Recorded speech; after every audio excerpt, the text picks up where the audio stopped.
चाहिए सरकार के जो तोरा ही मंसूबा कहियो पूरा नहीं होता से हम सब मधेसी चेतावनी दे रहे हैं। उसका शांति और सुरक्षा करना पुलिस का धर्म था, लेकिन पुलिस ने नहीं किया। अंतर्राष्ट्रीय मानव अधिकार आयोग जो लीना सिंध के नेतृत्व में आई थी, उसने कहा है मधेसी जन अधिकार फोरम के कार्यक्रम पर आक्रमण हुआ है। मानव अधिकार आयोग कहा है उसका दोषी प्रभु शाह है, उसका दोषी राज्य है, उसका दोषी पुलिस है, उसका दोषी आपको गृह मंत्री है। जहाँ पे उतना बड़ा द्वंद्व हो, पुलिस ने एक व्हिसिल नहीं बजाया, एक हवाई फायर नहीं किया। आज हम लोग शांतिपूर्ण कार्यक्रम कर रहे हैं तो बगल में पुलिस वाले लोग हमको सीटी बजा करके, ये लोग हमारे धरती पर आगंतुक है। मधेश में मधेश पुलिस होना चाहिए। नेपाल पुलिस की मधेश में कोई जगह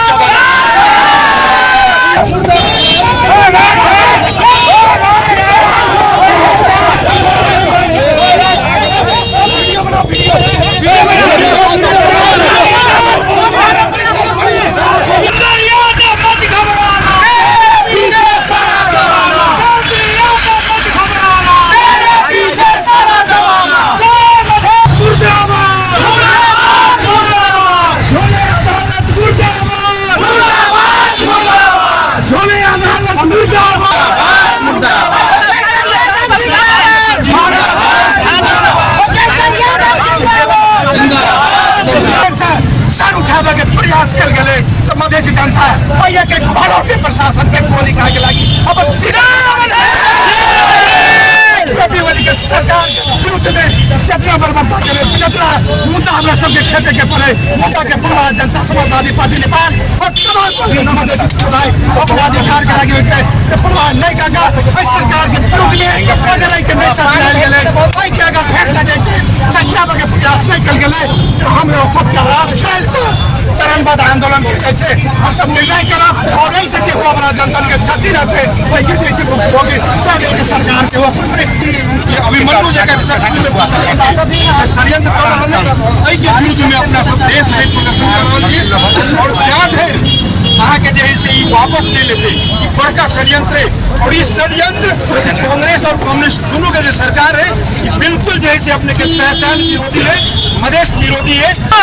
मधेश प्रति के विरोध और मधेश प्रति के विभेद फिर से हमरा सब ऊपर लादा के प्रयास कल गया वो भी अदालत के मार्फत से। मेरे मन में है मधेश, मेरे तन में है मधेश, मैं मर जाऊं तो मेरे कफन पे लिखा देना जय मधेश। यादव मत घबराना, तेरे पीछे सारा जमाना, मधेसी एकता जिंदाबाद जिंदाबाद, वीरेंद्र यादव जिंदाबाद। और काठमांडू गाड़ी छोड़ करके पैदल रेंगने के लिए तैयार कर ले मधेसी जनता, उसके लिए दृढ़ संकल्प है। इसीलिए हमने आपके गोली से नहीं डरा है, हम कोई माओवादी नहीं है, हम आपके विरुद्ध में यहाँ के पुलिस के विरुद्ध में कोई बंदूक लेकर नहीं आए हैं। लेकिन सत्याग्रह के माध्यम से हमारे धरती पर अगर आप यहाँ का पतन का इस मधेश कम्युनिटी का अन्न जल ग्रहण करते हैं तो निश्चित रूप से आपका मधेश पुलिस के तरह काम करना होगा। अगर आप दमनकारी केंद्र के फसवादी शासक के इशारा में काम किया तो जैसे हम लोगों ने एसपी ऑफिस बंद कर दिया था मधेश आंदोलन में, फिर से उसको बंद कर देंगे। और माननीय उपेंद्र यादव लगा मधेश के वीर बांकुरा जिसने अपने शौर्य को प्रदर्शन किया था गौर में, उसके विरुद्ध में मुद्दा चला तो नेपाल का ईंट से ईंट बजा देंगे। इस देश में अगर मधेसी नहीं रह सकता है तो इस देश में कान्याकुंज से आए खसवादी विदेशी भी नहीं रह सकता है। धरती पुत्र हैं हम, इसीलिए हम राष्ट्रीय अदालत को जो ये मालिक एक पार्टी कार्यालय सियासत से भरना हुए न्यायाधीश को आगाह करना चाहते हैं, इस देश के न्यायालय को आगाह करना चाहते हैं कि अगर डेमोक्रेसी में पावर सेपरेशन कार्यपालिका विधायिका और न्यायपालिका अपना अपना काम नहीं करेगा तो ऐसा निर्णय अगर करते हो तुम्हारा इतिहास कलंकित है।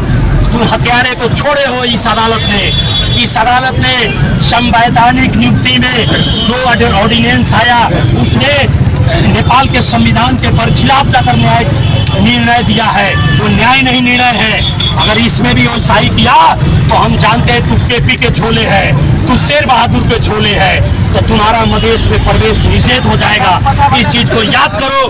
मधेसी जनता नेपाल के अदालत को, नेपाल के पुलिस को, नेपाल के सरकार, नेपाल का संसद जो मधेश के विरोध में निर्णय करेगी उसको मानने के लिए बाध्य नहीं है। वो मेरा नैसर्गिक अधिकार है।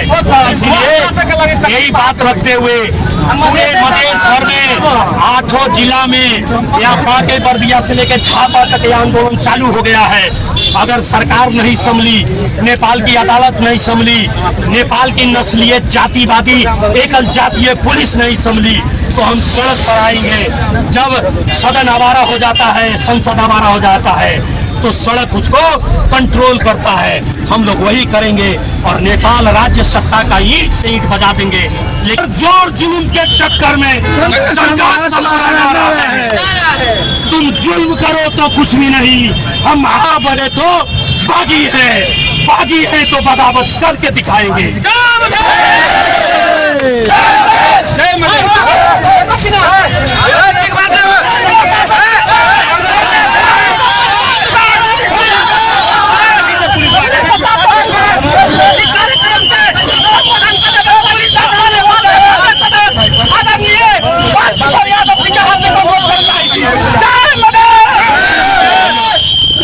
केंद्रीय समिति